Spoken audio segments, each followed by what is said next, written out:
Bonjour mes frères et mes sœurs. Pensez-vous que l'Ancien Testament ne soit plus valable aujourd'hui? Pensez-vous que seul le Nouveau Testament doit être le guide des chrétiens? Est-ce qu'il y a vraiment une contradiction entre l'Ancien Testament et le Nouveau? En fait, qu'est-ce que la Bible? Elle se compose, nous savons, de deux testaments, mais pourquoi est-ce que la plupart des chrétiens prennent seulement le Nouveau Testament en tant que base de leur religion? Qu'est-ce que c'est qui empêche de croire aux écrits de l'Ancien Testament? L'Ancien Testament a-t-il un Dieu différent du Nouveau Testament? Est-ce qu'il y a vraiment une différence entre les paroles de Dieu dans l'Ancien Testament avec celles du Nouveau Testament? Autrement dit, pourquoi cette confusion au sein du christianisme aujourd'hui? À l'époque de Christ, il n'y avait pas de question. Évidemment, il y avait des sectes, des pharisiens, des sadducéens, mais il y avait quand même une seule, pour ainsi dire, religion. Ils avaient des écritures qui constituaient leur Bible à eux, mais il n'y avait pas cette division. Aujourd'hui, nous divisons la Bible, nous divisons les Écritures. Aujourd'hui, nous avons des idées différentes selon nos propres compréhensions. Pourquoi? Eh bien, tout ça se contredit, car de la première page de la Bible à la toute dernière page de la Bible, le tout est fondé sur un seul commandement. Ce commandement, c'est l'amour, mais pas l'amour de la façon dont les gens, d'une façon générale, comprennent. L'amour de Dieu qui surpasse tout. L'amour de Dieu qui maintient tout. L'amour de Dieu qui est la base même de toute instruction. Ce genre d'amour est étranger dans l'esprit des gens. Lorsque nous parlons, nous autres, vous et moi, sur le plan physique de l'amour, nous avons en tête quelque chose de tout à fait différent de ce que Dieu a en tête. Lorsque Dieu dit ce qu'il dit dans l'Ancien Testament, c'est basé sur l'amour. Lorsque Dieu donne des commandements dans le Nouveau Testament, ça, c'est aussi basé sur l'amour. Une fois que vous comprenez ceci, vous verrez qu'il n'y a pas vraiment de différence entre l'Ancien Testament et le Nouveau, et qu'il n'y a pas deux dieux. Il n'y a qu'un seul Dieu. Car lorsque vous dites que le Dieu de l'Ancien Testament était cruel, dans ce cas-là, vous en créez deux dieux. Il doit y avoir un Dieu dans l'Ancien Testament qui est cruel, et un autre dans le Nouveau qui est doux comme le Christ. Eh bien, regardez voir ce qui est écrit dans Jean, chapitre 1, Nouveau Testament, Jean, chapitre 1, verset 1. Au commencement était la parole était avec Dieu, et la parole était Dieu. Ensuite, elle était au commencement avec Dieu. Toutes choses, verset 3, Évangile selon Jean, chapitre 1, verset 3, toutes choses ont été créées par elle, c'est-à-dire par la parole. Rien de ce qui a été fait n'a été fait sans elle. Alors, regardez voir. Nous croyons que le Nouveau Testament est inspiré de Dieu, nous, entre guillemets. Nous savons que Dieu a inspiré ses paroles. Nous savons que Jean était un apôtre du Christ. Alors, ici, Jean, sous l'inspiration divine, écrit que toutes choses ont été faites par la parole, et que la parole était Dieu. Alors, dès ce moment-là, il n'y a plus question de dire, est-ce vraiment, il y a des exceptions? Non, Jean dit toutes choses, et c'est bien toutes choses. Et maintenant, revenez, Genèse, chapitre 1, verset 1. Maintenant, nous allons entrer dans l'Ancien Testament. Nous lisons au commencement. Bon, on ne peut pas avoir deux commencements. Dans le Nouveau Testament, nous avons Jean dit, au commencement était la parole. La parole était avec Dieu, la parole était Dieu. Toutes choses ont été faites par elle. Ici, nous avons le même commencement. Dieu créa les cieux et la terre. Alors, qui est ce Dieu? Ce Dieu, c'est le même Dieu qui est mentionné dans le Nouveau Testament. Une fois que vous comprenez cette base, alors nous pourrons discuter du reste. Le Christ, l'agneau doux dont les chrétiens parlent aujourd'hui, c'est le même Christ qui a donné les 10 commandements. C'est le même Dieu, C'est le même Christ qui a fait sortir les enfants d'Israël d'Égypte. C'est le même Dieu. Il n'y a pas de différence entre le Christ qui a conduit les enfants d'Israël hors d'Égypte et le Christ qui est venu en tant qu'être humain et qui a donné sa vie pour nous, pour vous et pour moi. Une fois que vous comprenez ceci, et vous, mes frères et mes sœurs, vous devez comprendre. Une fois que vous comprenez ceci, dis-je, alors vous aurez une meilleure idée de ce que c'est que l'Ancien Testament, les lois de l'Ancien Testament et les lois du Nouveau Testament. Vous comprendrez ce que c'est que l'Ancienne Alliance et la Nouvelle Alliance. Il n'y a pas de différence, c'est, comme je dis souvent, les deux côtés d'un médaillon. Vous ne pouvez pas en jeter un et garder seulement l'autre. Je disais il y a quelques instants que toutes les lois divines sont fondées sur l'amour. Toutes. Lorsque Dieu vous dit une chose, quel que soit ce commandement divin, ayez en tête que ce commandement divin est fondé sur l'amour. C'est vrai. N'importe quel commandement dans l'Ancien Testament a pour base l'amour divin. N'importe quel commandement dans le Nouveau Testament a pour base l'amour divin, et c'est le même Dieu, c'est la même nature. Dieu ne change pas. Dans Exode, chapitre 20, maintenant j'entre de nouveau dans l'Ancien Testament, nous avons ce que nous appelons le décalogue, les 10 commandements. Alors, soyons honnêtes, soyons tout à fait sincères, et ayons une conscience pure devant Dieu. Lorsque vous lisez les 10 commandements, quelles que soient vos opinions personnelles, pourriez-vous vraiment montrer un de ces commandements qui serait mauvais? Autrement dit, quel est le commandement d'entre ces 10 que Dieu nous donnerait et qui ne serait pas vraiment fondé sur l'amour? Nous sommes, voyez-vous, des créatures. Nous ne sommes pas des créateurs. Dieu seul est créateur. Dieu nous a créés. Et Dieu nous a créés, Dieu nous a donné des ordres, des commandements, afin que nous puissions savoir la voie à suivre pour arriver au but pour lequel nous avons été créés.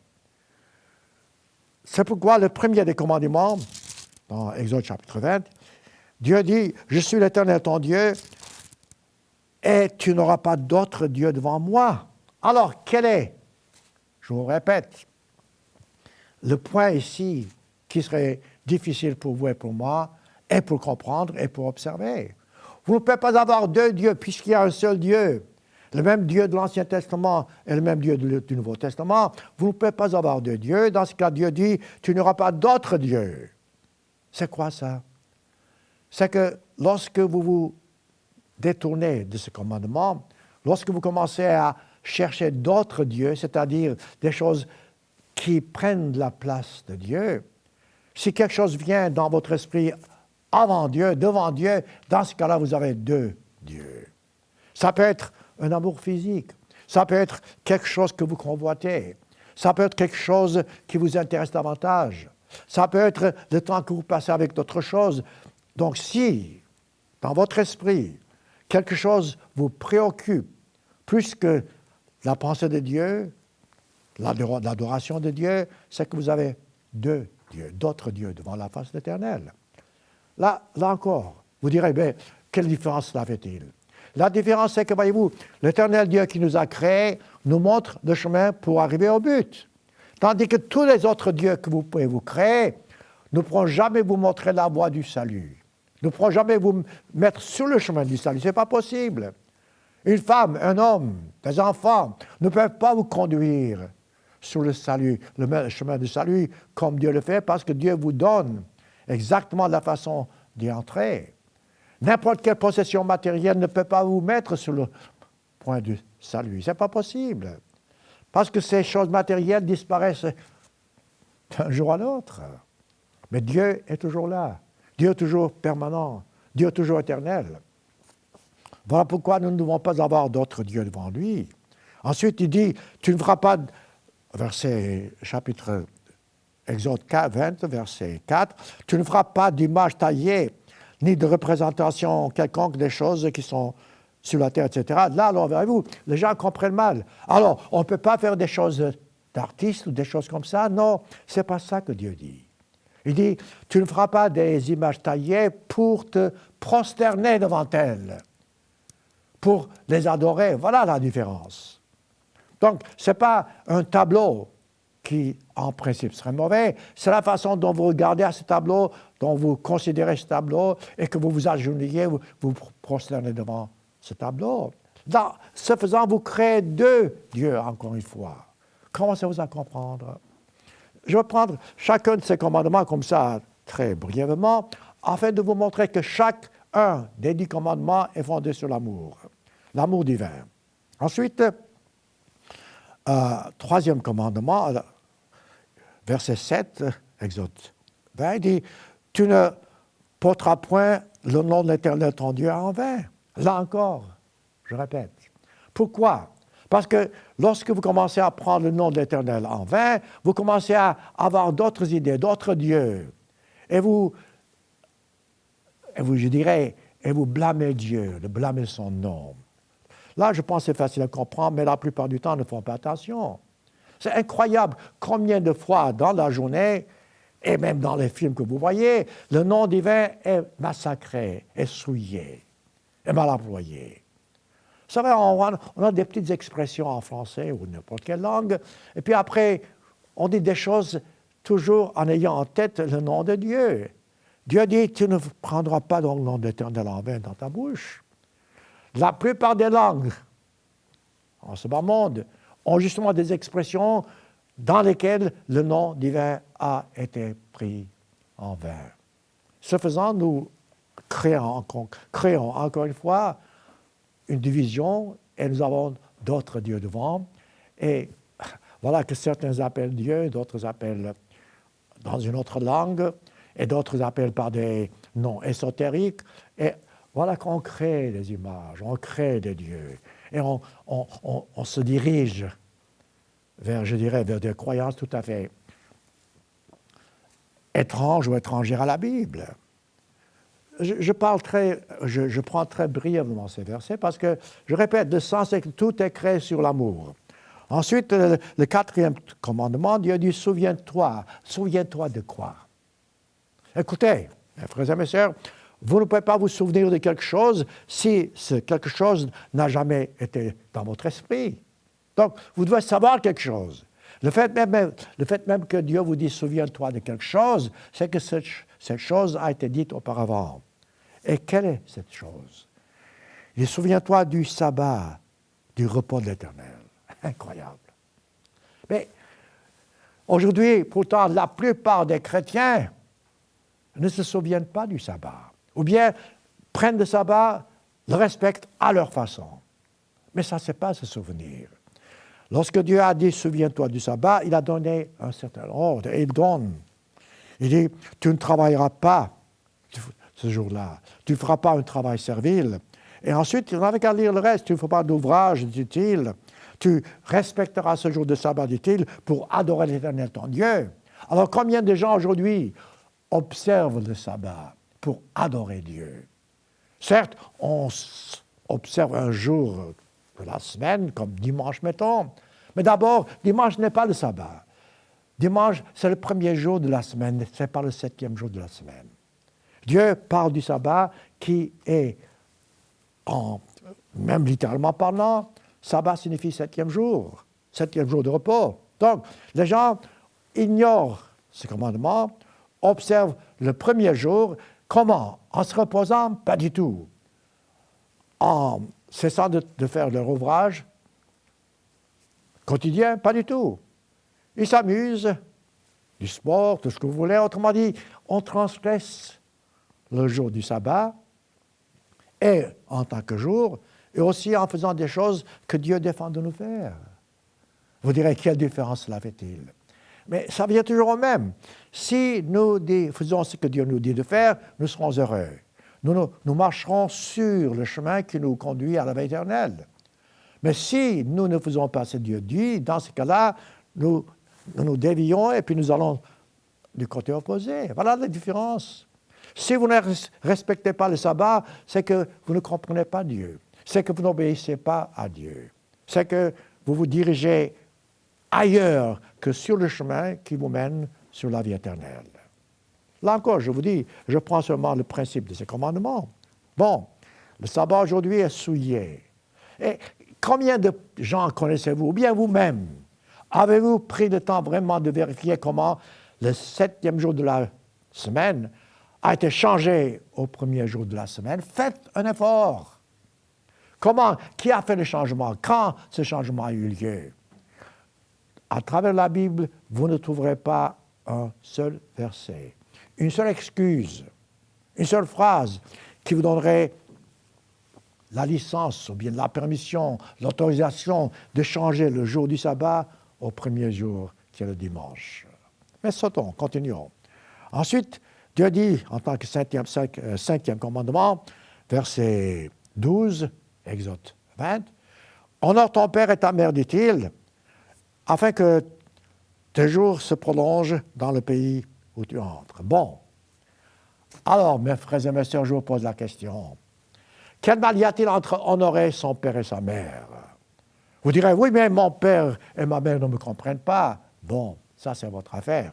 Vous direz, ma mère et mon père font ce qui n'est pas juste. Ça, ce n'est pas votre excuse. En tant qu'enfant, vous devez honorer votre père et votre mère. S'ils suivent un mauvais chemin, vous n'avez pas besoin de suivre le mauvais chemin. S'ils font des choses qui ne sont pas justes, vous n'avez pas besoin de faire ce qui n'est pas juste. Mais vous les honorez en tant que parents. Aujourd'hui, regardez autour de vous. Où sont les familles? La femme ne respecte pas son mari. Les enfants ne respectent pas les parents. Les parents ne s'intéressent pas aux enfants. Où est l'honorer les uns les autres? Comme résultat, regardez ce que vous avez. Vous avez un monde divisé. Vous avez des familles divisées. Comme je vous ai souvent dit et je répète, plus de crimes sont commis au sein d'une famille que partout ailleurs. Un mari, une femme, les enfants abattent les membres de la famille. Voilà où nous en sommes aujourd'hui. Pourquoi? Parce que nous avons transgressé le 5e commandement qui dit « Honore ton père et ta mère ». Ensuite, Dieu nous promet, afin que tes jours soient prolongés. Je répète, mes frères et mes sœurs, chacun de ces commandements prendrait un sermon. Je le ferai peut-être un jour, parce que ça vaut la peine.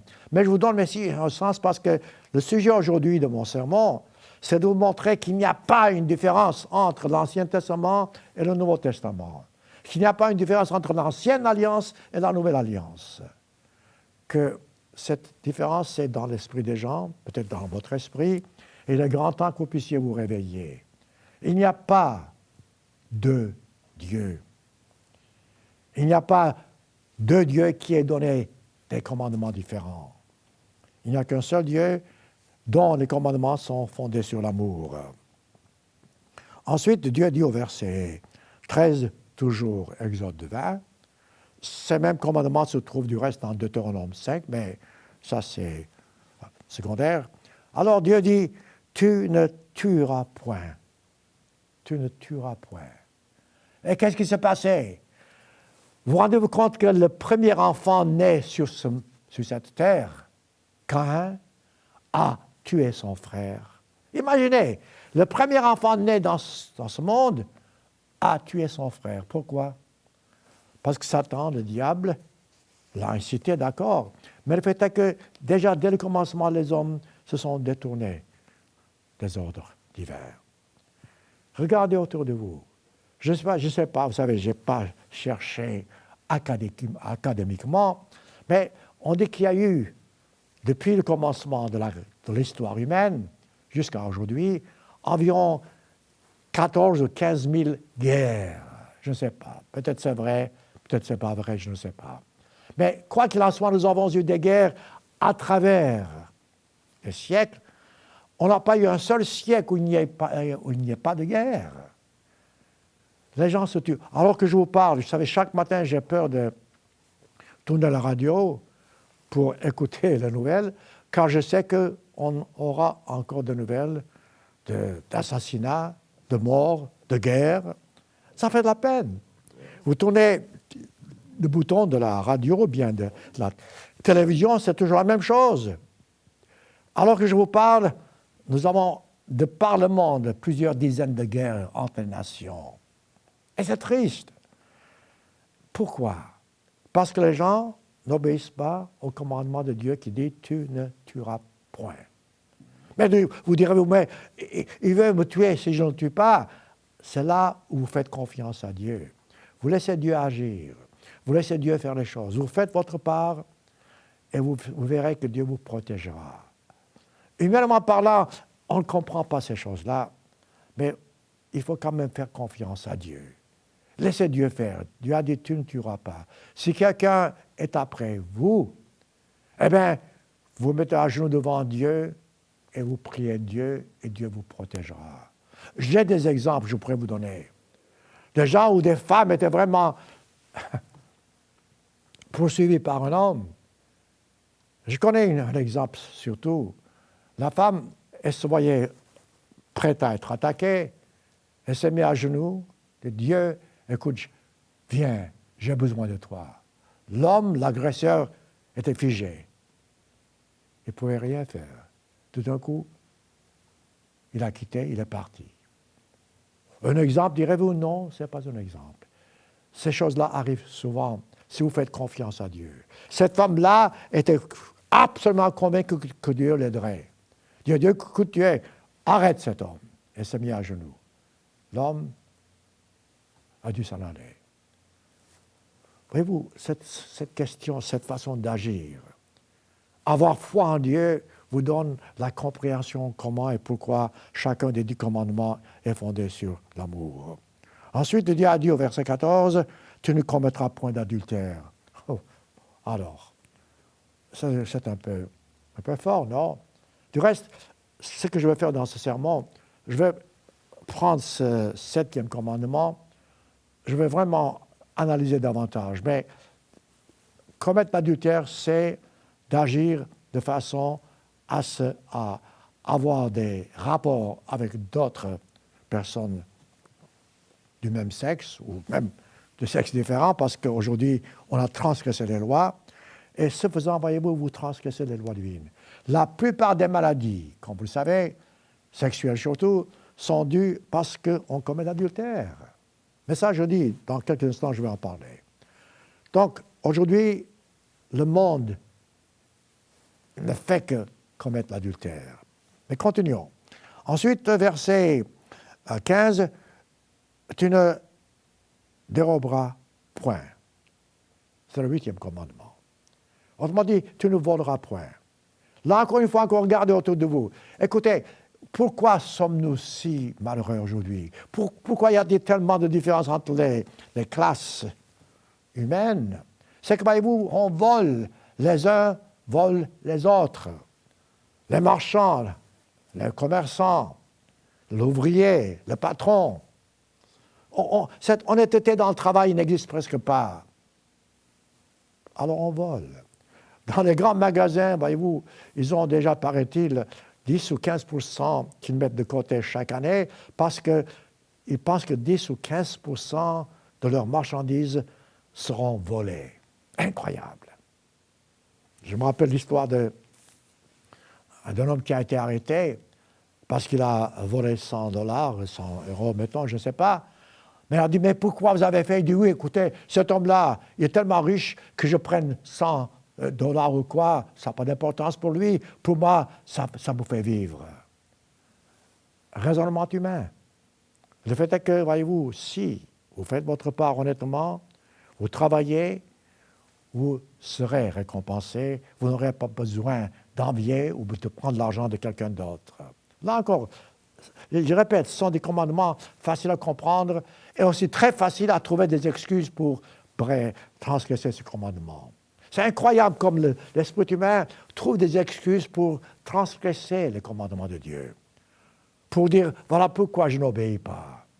Écoutez, moi, je n'ai pas d'argent, celui-ci a des milliards et des milliards, pourquoi je ne peux pas lui voler quelques centimes? Voilà. Ça, c'est l'esprit humain. Dieu a dit, tu ne dérobera pas, tu ne voleras pas. Ce monde dont nous vivons, inspiré par Satan, est fondé sur de tels principes mauvais. En disant que si je prends un peu du riche, eh bien, le riche n'en manquera pas grand-chose et moi, j'en aurai besoin. Et ce genre d'attitude crée justement une atmosphère comme celle que vous avez aujourd'hui. Ensuite, 9e commandement, Dieu a dit, tu ne porteras point de faux témoignages contre ton prochain. Regardez voir ça. Nous disons, tu ne mentiras pas. Bon, c'est juste, tu ne mentiras pas. Mais combien de fois par jour, dans la journée, vous pouvez dire que vous ne mentez pas?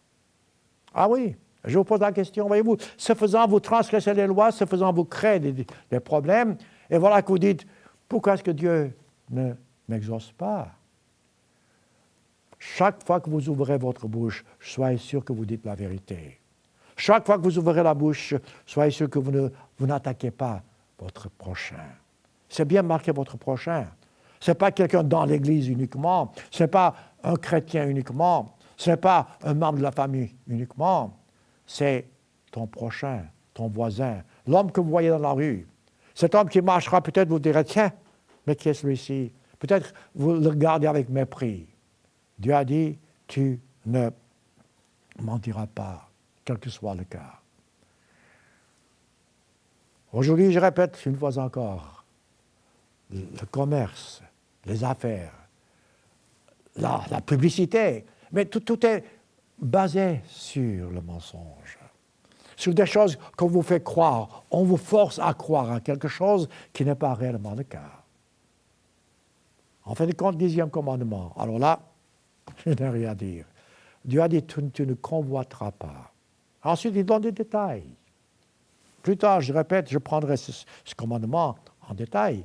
Mais lorsque vous regardez vraiment, vous examinez votre vie, vous verrez que vous convoitez la plupart du temps. Vous convoitez la santé de quelqu'un qui est en meilleure santé que vous. Vous convoitez quelqu'un qui est plus riche que vous. Sa voiture, sa maison, ses possessions. Vous convoitez quelqu'un qui a une meilleure femme que vous, ou bien un meilleur mari que vous, ou meilleurs enfants que vous avez. Autrement dit, c'est beau d'admirer de la bonne façon, de respecter, de dire « je suis content pour vous ». Pouvez-vous vous dire vraiment « je suis tellement content que vous soyez béni à quelqu'un », que vous ayez une bonne famille, de beaux enfants. Vous diriez « oh, j'aurais voulu avoir ». Bon, ce genre de pensée n'est pas mauvaise, à la rigueur, mais ne convoitez pas. La publicité aujourd'hui est fondée sur la convoitise. Tout ce qu'on vous présente en tant que publicité, c'est d'attirer vos sentiments charnels, vos émotions, la cupidité. Donc, vous convoitez. Alors, où en sommes-nous? C'est très simple. Chacun des 10 commandements dans notre vie, la vôtre et la mienne, est presque chaque jour transgressé. Parfois volontairement, parfois, souvent peut-être involontairement. Nous devons donc faire un effort afin que nous puissions marcher dans la voie divine, nous examiner chaque jour pour voir si vraiment nous faisons des progrès vers le respect des commandements de Dieu. Pourquoi, je répète, mes frères et mes sœurs, ces 10 commandements aujourd'hui ne seraient plus valables? Montrez-moi, comme je vous ai dit, un seul commandement ici qui ne soit pas bon pour vous. Montrez-en, vous n'en trouverez pas. Voilà pourquoi, maintenant, revenons au Nouveau Testament. Le Nouveau Testament, qui n'est pas différent, je répète, de l'Ancien Testament, fait allusion à ces nouveaux commandements ou à ces anciens commandements. Il n'y a pas de nouveaux commandements dans ce sens que ce sont différents. Ce sont les mêmes commandements qui, à la rigueur, dans le Nouveau Testament, non pas seulement sont toujours valables, mais encore prennent une tournure spirituelle. C'est la seule différence, ce n'est pas une différence, c'est un progrès, je dirais, une progression. Regardez voir dans le Nouveau Testament, prenons Romains chapitre 7. L'apôtre Paul ici parle justement des commandements de Dieu et il montre ce que c'est que la loi. Parce que, voyez-vous, tout est ici basé sur la loi ici. Il parle de la loi. Ensuite, après avoir parlé de ces lois, dans Romains chapitre 7, regardez voir ce qu'il dit. Verset 12. Romains 7, 12. La loi est sainte. Sainte. Les commandements que je viens de vous citer, c'est la loi. La loi est sainte, dit-il. C'est Paul qui parle. Paul, l'apôtre chrétien, que les chrétiens aujourd'hui reconnaissent en tant qu'apôtre du Christ. Et le commandement, dit-il, est saint, juste et bon. Allez voir. C'est fort. Les commandements sont justes et bons. Ensuite, il dit, verset 14, nous savons en effet, verset 14, chapitre 7, Romains, que la loi est spirituelle. La loi est spirituelle. Mais je suis charnel, etc. Commencez-vous à comprendre? Dans Matthieu chapitre 19, puisque nous parlons de ces lois, afin que vous puissiez vraiment comprendre où nous en sommes, ici nous avons affaire à nouveau au Nouveau Testament, à nouveau au Christ, à nouveau ce que le Christ dit en ce qui concerne les commandements de l'Ancien Testament. Matthieu 19, un cas typique. Voyez-vous, en tant que chrétien, mes frères et mes sœurs, prenez ces exemples en tant que base. Et dites, bon, je vais vraiment croire en Dieu. Ne dites pas, je crois en Dieu, puis vous faites les choses comme ça vous plaît. Non. Si vous croyez en Dieu, vous faites ce que Dieu vous dit de faire. Dans les deux testaments. Et mon but aujourd'hui, c'est de vous prouver qu'il n'y a pas de différence entre l'Ancien et le Nouveau Testament. Entre l'Ancienne Alliance et la Nouvelle. Ici, nous avons le Christ qui parlait aux gens, qui leur enseignait. Voilà un exemple frappant. Matthieu 19, verset 16. Alors que le Christ parlait, voici un homme s'approche de lui et dit, « Maître », au moins il montre cet homme-là du respect envers le Christ, il dit, « Que dois-je faire pour avoir la vie éternelle ?» Voilà, déjà c'est intéressant. Beaucoup de gens aujourd'hui pensent avoir la vie éternelle. Non, ce n'est pas le cas, nous n'avons pas la vie éternelle. La vie éternelle est la promesse que nous avons, en fin de compte, si nous suivons le chemin que le Christ a tracé devant nous, à travers les commandements. Donc cet homme au moins avait la compréhension. Il pose au Christ la question suivante, que dois-je faire pour arriver à la vie éternelle? Alors, qu'est-ce que le Christ a dit? Ben, écoute, tu n'as pas besoin, tu as déjà la vie éternelle. Non, il n'a pas dit ça. Il n'a pas dit non plus, écoute, t'en fais pas, Dieu t'aime, et puis fais tout ce que tu veux, et puis tu arriveras à la vie éternelle. Non, le Christ n'a pas dit cela. Le Christ a dit, d'abord, pourquoi me dis-tu bon? Voyez-vous, là encore, les gens comprennent mal. Le Christ est le Fils de Dieu, le Christ est bon, mais lorsqu'il était sur cette terre, il était en chair humaine. Et en chair humaine, il n'y a pas bon, entre guillemets, comme nous entendons, il n'y a que Dieu qui soit bon. Voilà pourquoi le Christ, en tant qu'être humain, il a dit, ne m'appelle pas bon. Il était bon, mais pas dans l'esprit que cet homme comprenait. Il dit, il n'y a qu'un seul homme, et qu'un seul qui soit bon, c'est Dieu. Ensuite, il dit, si tu veux entrer, regardez voir ça, on ne peut pas être plus clair, verset 17. Oui, Matthieu 19, 17. Si tu veux entrer dans la vie, quoi? Fais ce que tu veux? Non. Observe les commandements. Incroyable. Voyez-vous, nous sommes chrétiens. Nous pensons aimer Dieu. Nous voulons que Dieu nous aide. Nous voulons que Dieu nous montre la voie. Bon, voilà la voie. Dieu dit, si tu veux entrer dans la vie éternelle, observe les commandements. Eh bien, moi, je ne sais pas, je ne connais pas les commandements. Vous savez, ça me rappelle un jour, j'étais à Paris. J'ai fait une conférence à Paris. Et justement, je parlais que nous devons observer les commandements de Dieu. Quelqu'un, après la conférence, m'a dit, Monsieur Appartient, mais où est-ce que je trouve les commandements de Dieu? Intéressant. Il était honnête. Il n'avait jamais ouvert la Bible. Et il avait seulement entendu parler des commandements. Il me dit, où est-ce que je les trouve? Est-ce que je peux vraiment trouver quelque part les commandements de Dieu? Prenez votre Bible, mes frères et mes sœurs. Ouvrez votre Bible. Et partout, ce sont les commandements de Dieu, mais ici, vous avez clairement le Christ qui identifie les 10 commandements d'une façon certaine. Regardez voir, le Christ a dit à cet homme qui posait la question où sont les commandements, quels sont ces commandements, le Christ a dit, verset 18, Matthieu 19, tu ne tueras point. Autrement dit, il prend maintenant une partie des commandements qui ont rapport avec les êtres humains, entre les êtres humains. Tu ne tueras point, tu ne commettras point d'adultère. C'est ce que nous avons vu. Tu ne déroberas point, c'est ce que nous avons vu. Et tu honoreras ton père et ta mère. Incroyable. Il pouvait dire, tu aimeras ton prochain comme toi-même.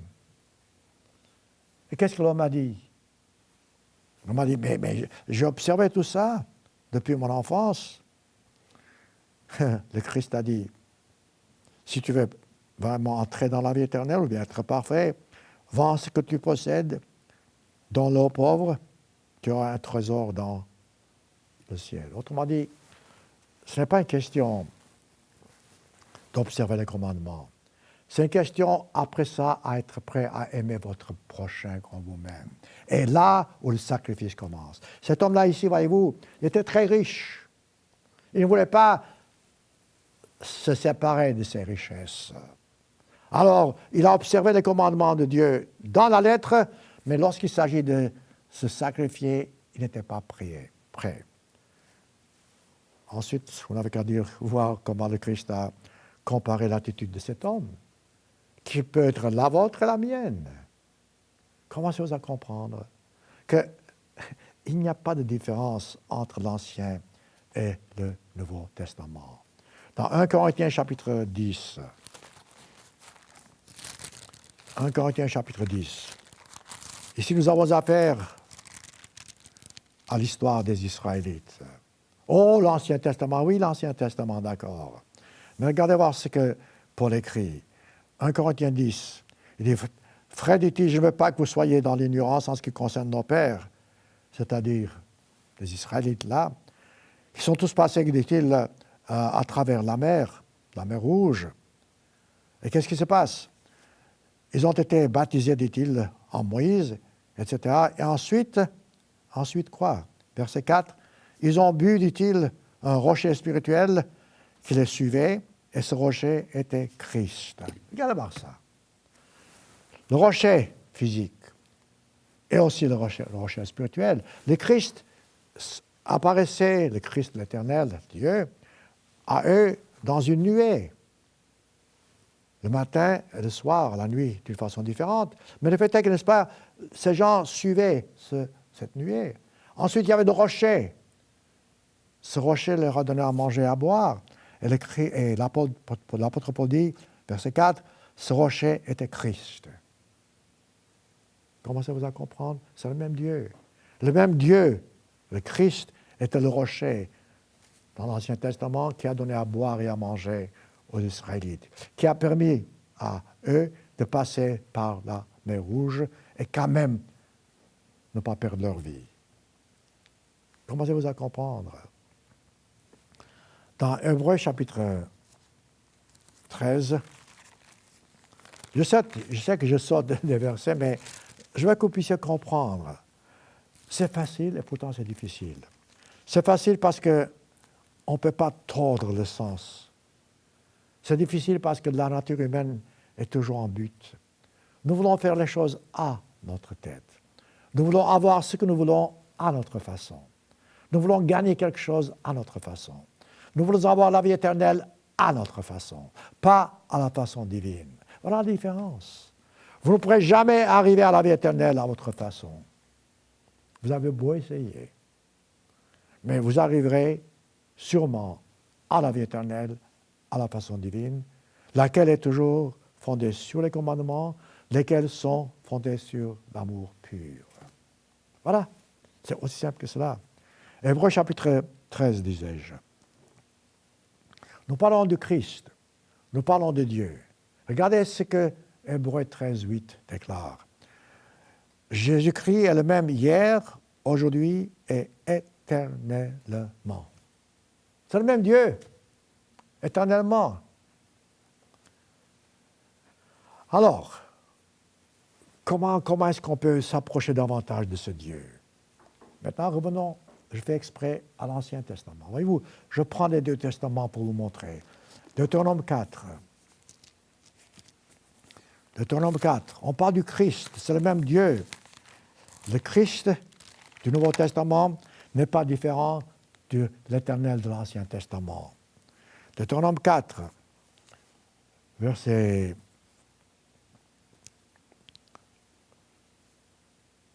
Prenons verset 1. Dieu dit, Israël, écoute les lois, dit-il, les ordonnances de Dieu. Je vous enseigne aujourd'hui. Mettez-les en pratique, afin que vous viviez, que vous entriez en possession du pays que vous donne l'Éternel. Ici, c'est un pays physique où les enfants d'Israël entraient. Vous et moi, nous avons une promesse pour entrer dans un pays spirituel, c'est-à-dire dans le royaume de Dieu. Voyez-vous, ça c'est ce parallèle. Ensuite, il dit, en ce qui concerne la Bible, en ce qui concerne les écrits bibliques, regardez ce qu'il dit. Vous n'ajouterez, verset 2, Deutéronome 4, vous n'ajouterez rien à ce que je vous prescris, et vous n'en retrancherez rien. Vous observerez les commandements de l'Éternel, votre Dieu, tels que je vous les prescris. Wow. Voilà. Ce que vous pensez ne vaut pas grand-chose. Ce que je pense ne vaut pas grand-chose. Je peux changer les commandements à ma façon, mais ça ne vaut rien. Nous devons prendre la Bible telle qu'elle est. Regardez voir dans 2 Timothée chapitre 3. 2 Timothée chapitre 3, verset 16. L'apôtre Paul fait allusion à cela à sa façon. Toujours, évidemment, sous l'inspiration divine. Parce que c'est Dieu qui a inspiré. Ce ne sont pas les hommes qui ont écrit de leur-même. Les hommes ont écrit, certes, ce que vous voyez, mais inspirés par Dieu. Paul écrit, 2 Timothée 3, verset 16. Toute écriture, toute, pas seulement une partie, pas seulement les 10 commandements qui sont clairs, mais tous les autres commandements, toutes les autres lois. Toute écriture est inspirée de Dieu. Inspirée de Dieu, voilà. Jean a écrit sous l'inspiration divine. Moïse a écrit sous l'inspiration divine. Les prophètes Ésaïe, Ézéchiel, Jérémie ont écrit sous l'inspiration divine. Les apôtres, Paul, Pierre, Jean, Jacques, ont écrit sous l'inspiration divine. Donc, toute écriture est inspiration de Dieu, utile pour croire, pour enseigner. C'est ce que je vous fais. Et j'apprends aussi moi-même parce que c'est Dieu qui m'enseigne. Pour convaincre de croire que Dieu est Dieu, que Dieu est réel, que Dieu nous aime, que Dieu veut que nous puissions entrer dans la vie éternelle. Pour corriger croire, corriger notre attitude, afin que nous changions, afin que nous devenions comme il veut que nous devenions. Pour instruire dans la justice. Regardez, on ne peut pas être plus clair. Les Écritures nous sont données, que l'Ancien Testament, que le Nouveau Testament, pour que nous puissions être instruits dans la justice divine, et non pas justice humaine, afin que l'homme de Dieu soit accompli et propre à tout le bonheur. Autrement dit, afin que nous puissions arriver à notre but final. Intéressant, ne pensez-vous pas? Revenez maintenant à l'Apocalypse, qui est le dernier livre du Nouveau Testament. Et là, regardez voir comment Dieu a permis à l'apôtre Jean de conclure l'Apocalypse. On parle des Écritures, on parle des commandements de Dieu. Dieu a dit, tu ne changeras rien de ce que je te dis, tu n'ajouteras rien. Bon, regardez voir ce que l'apôtre Paul écrit dans l'Apocalypse, chapitre 22. Toujours sous l'inspiration divine, en citant Dieu, verset 18, Apocalypse 22, verset 18, dit « Je déclare à quiconque entend les paroles de la prophétie de ce livre, si quelqu'un y ajoute quelque chose, Dieu le frappera. Des fléaux écrits dans ce livre. Si quelqu'un en retranche quelque chose, des paroles de ce livre, Dieu retranchera sa part de l'arbre de la vie la vie sainte. Alors, où en sommes-nous? Je vous ai montré dans l'Ancien Testament exactement le même commandement que vous trouvez ici à la fin du livre du Nouveau Testament, l'Apocalypse. Et c'est basé sur quoi? Sur les commandements qui sont basés à leur tour sur l'amour de Dieu, l'amour dont je vous parle. Je fais un grand détour, je sais, mais ce détour est nécessaire afin que vous puissiez comprendre exactement de quoi nous parlons. Je ne sais pas si je pourrais même commencer le sujet que j'ai en tête, mais je veux que vous puissiez vraiment, une fois pour toutes, réaliser qu'il n'y a pas de différence entre les deux testaments, que l'un clarifie l'autre. Le Nouveau Testament, la seule chose qu'il ajoute, c'est que nous devons observer cette volonté divine, ces commandements, et dans la lettre et dans l'esprit. Continuons. Je sais que vous aurez des questions, direz oui, mais toutes ces lois de sacrifice, j'en parlerai. Si je ne peux pas terminer aujourd'hui, je terminerai la semaine prochaine. Autrement dit, je veux que vous puissiez savoir quels sont les commandements qui, à la rigueur, ne seraient plus valables. Je dis bien à la rigueur parce que le principe reste toujours valable. Mais continuons toujours avec le Nouveau Testament et qui groupe donc les commandements de l'Ancien Testament. Prenons à nouveau le Nouveau Testament dans Matthieu chapitre 22. Matthieu 22, à cette époque-là, je le répète, les gens connaissaient plus ou moins, peut-être mieux que nous aujourd'hui, les Écritures. Il n'y avait pas cette confusion qu'il y a aujourd'hui. Et voilà que quelqu'un s'approche du Christ et lui pose à nouveau un commandement. Ce n'est pas un commandement, je dirais, truqué, mais peut-être la plupart du temps, lorsque les gens parlaient au Christ, c'était pour le piéger. Ils devaient trouver dans les paroles du Christ quelque chose qui leur permettrait, à la rigueur, de blâmer le Christ, de le juger. Alors, dans Matthieu chapitre 22, les pharisiens, vous savez, les pharisiens, vous n'avez qu'à lire la Bible, étaient des gens qui se vantaient de leur connaissance. Les pharisiens pensaient connaître la loi, et ils le connaissaient. Les pharisiens pensaient qu'ils observaient des lois mieux que n'importe qui, à leur façon. Alors, ils étaient fiers c'était des gens qui étaient hypocrites, comme le Christ a dit. Ça, c'est entre parenthèses. Alors, les pharisiens, verset 34, Matthieu 22.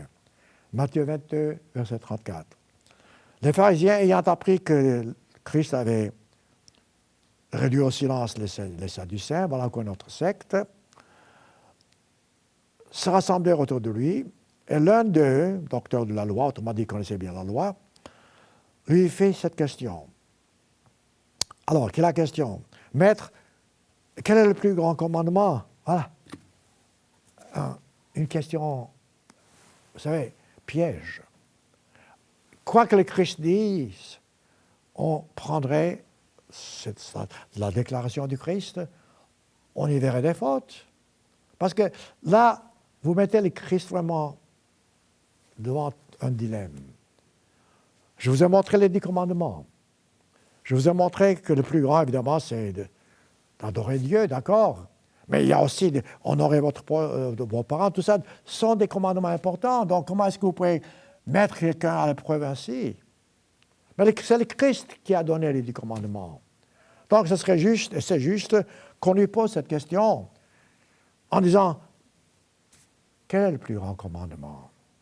Vous savez, la façon dont le Christ répond dans la Bible aux questions des gens, comment dirais-je, c'est fascinant, pour ainsi dire. C'est incroyable.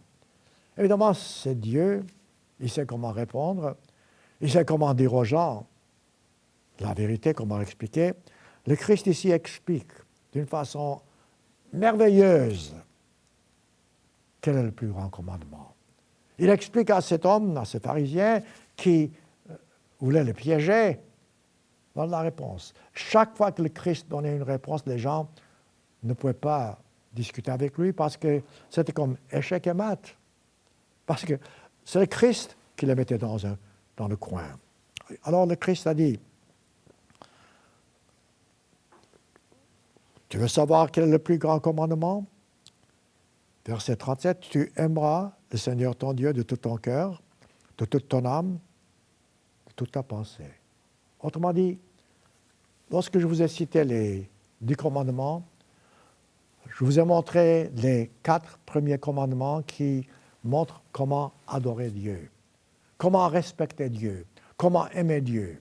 Donc le Christ a groupé les 4 premiers commandements en disant tu aimeras ton Seigneur de tout ton cœur, de toute ton âme. Et ensuite, je vous ai montré que les 6 autres commandements dictaient les rapports de l'homme entre hommes. Alors le Christ, regardez comment il dit. Le Christ n'a pas dit, voilà, le deuxième commandement. Regardez comment il répond. Il dit, tu aimeras ton Seigneur de tout ton cœur. C'est le premier et le plus grand des commandements. Bon. Et le second, qui lui est quoi? Semblable. C'est quoi semblable? Ça veut dire semblable, c'est comme le premier. Si quelque chose est semblable à quelque chose d'autre, c'est la même chose. Donc, voyez-vous, il ne sépare pas. Il prend les 10 commandements en un seul. Et le seul, qui est divisé en quelque sorte, aimer Dieu d'abord, ensuite aimer ton prochain, il les met ensemble. Nous arriverons à quoi? Nous arriverons au sujet que je viens de vous traiter. Je dis, tout est basé sur l'amour. Principalement l'amour de Dieu. L'amour du prochain doit être guidé par l'amour de Dieu. Si vous avez compris ceci, vous avez compris que le Christ, dans un seul verset, il vous donne une instruction fantastique.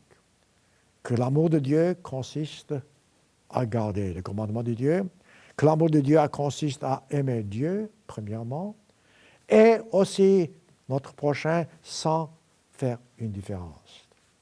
Vous savez quoi? Lors de mon ministère, j'ai souvent parlé aux gens, et j'ai vu des gens qui sont honnêtes, à leur façon, qui cherchent la vérité.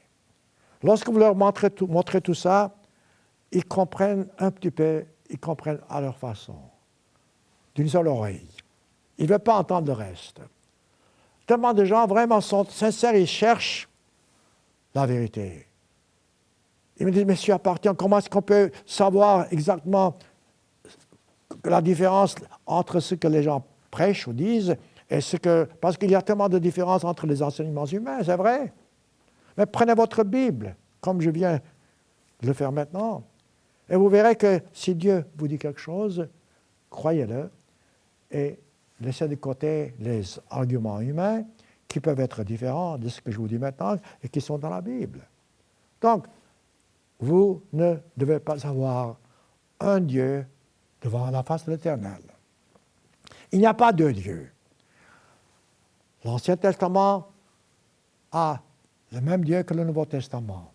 C'est le Christ. Continuons.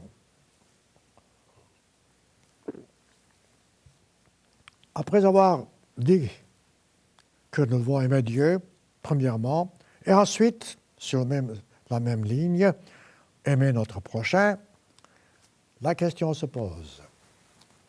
Comment est-ce qu'on peut aimer notre prochain lorsque notre prochain est cruel, lorsque notre prochain est mauvais, lorsque notre prochain n'observe pas le commandement de Dieu, lorsque notre prochain vraiment nous attaque? Autrement dit, lorsque notre prochain devient notre ennemi. Voilà la question. Comment est-ce que je peux vraiment aimer quelqu'un qui veut me tuer, qui prend ma famille, ma femme, mes enfants, je ne sais pas qui? Vous savez, je me rappelle l'histoire encore d'un soldat français lors de la Deuxième Guerre mondiale. Il disait, moi, je ne serai jamais chrétien si la condition est que je doive aimer mon prochain. Il dit, les ennemis, je ne veux pas mentionner la nation, ont tué ma famille, il dit, je ne pourrai jamais aimer ses ennemis. Si quelqu'un a tué votre femme, vos enfants, vous ne pouvez pas l'aimer. Ils ont tué votre famille.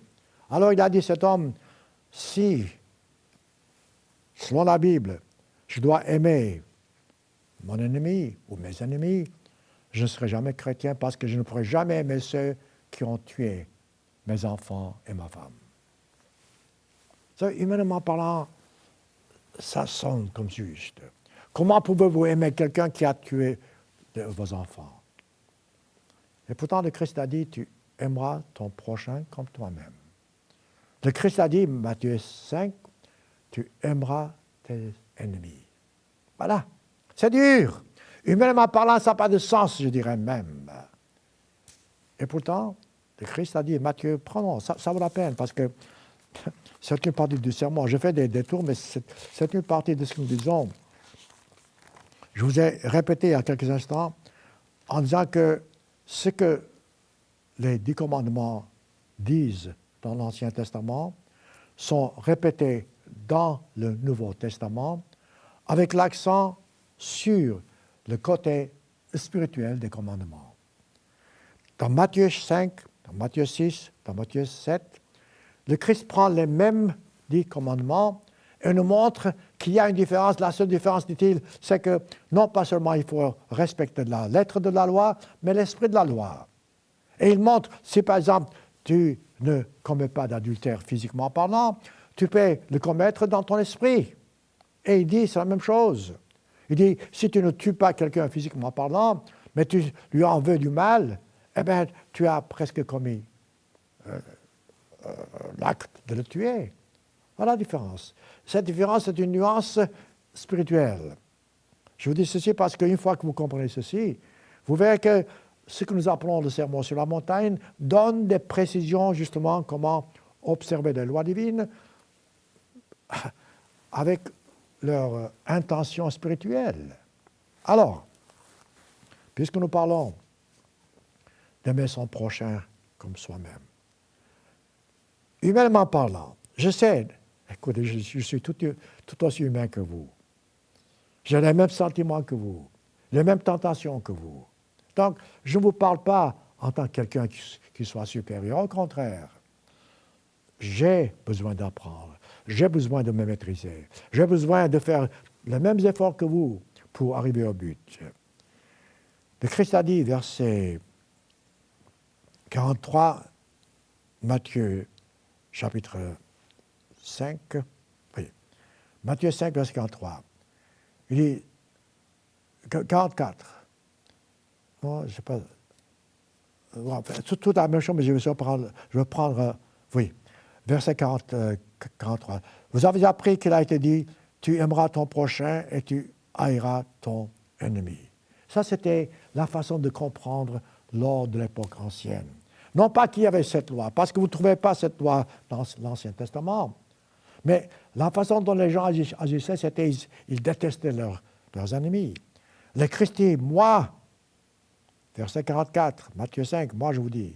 Alors, c'est le même Dieu qui vous donne maintenant le sens spirituel de ce commandement. Il dit, moi je vous dis, aimez vos ennemis. C'est un ordre, c'est un commandement, c'est l'amour dont je vous parle. Aimez vos ennemis. Bénissez ceux qui vous maudissent. Écoutez, ce n'est pas possible. Comment est-ce que je peux maudire que c'est quelqu'un qui a tué ma famille?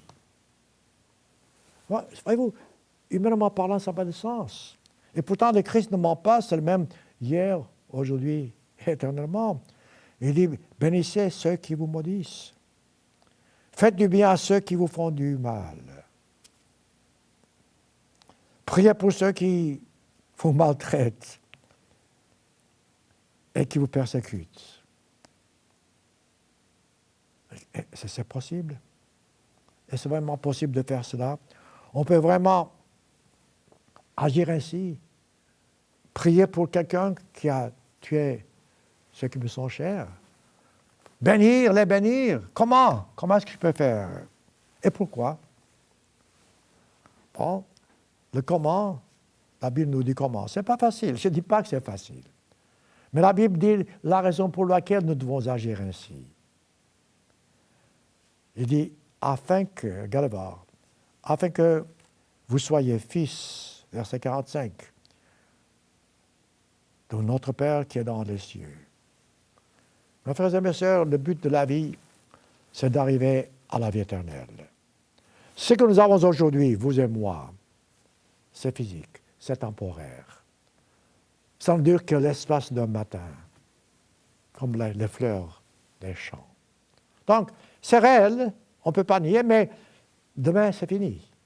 Donc, les êtres humains que vous avez, ces amours, entre guillemets, que vous avez charnellement parlant, c'est l'espace d'un matin. Ça disparaît.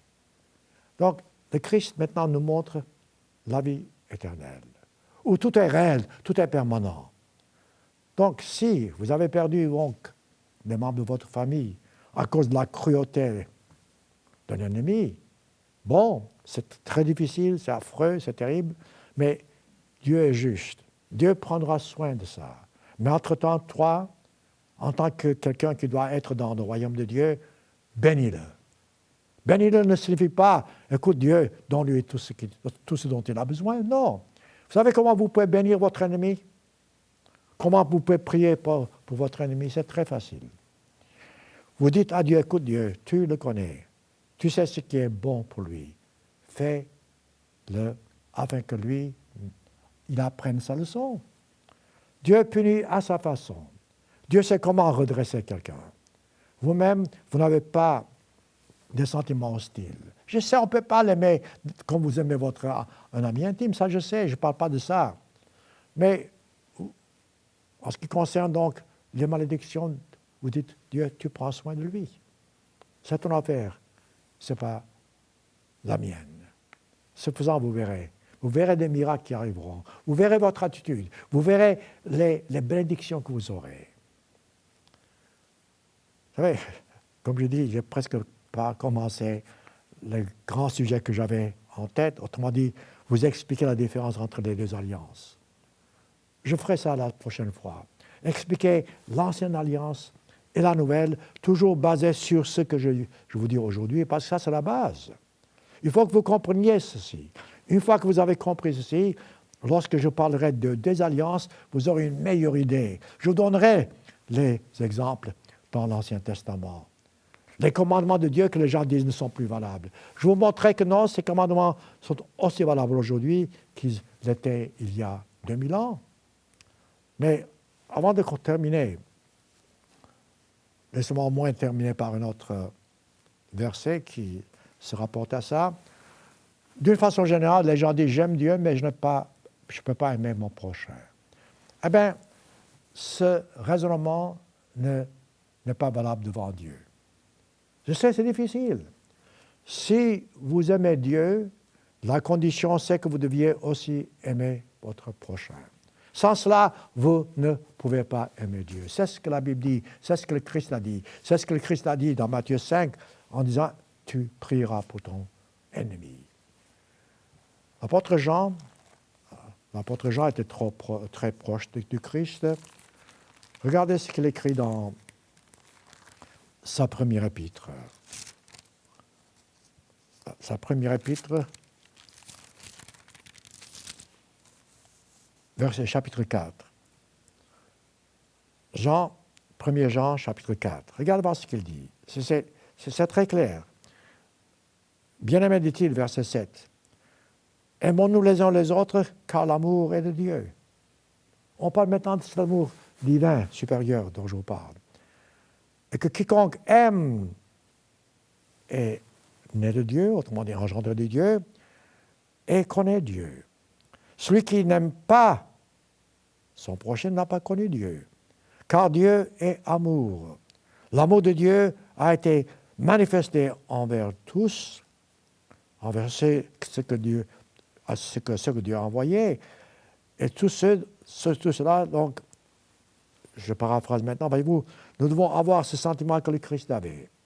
Ensuite, il ajoute quelque chose un peu plus loin, et c'est ça c'est ce verset que je cherche. C'est marqué verset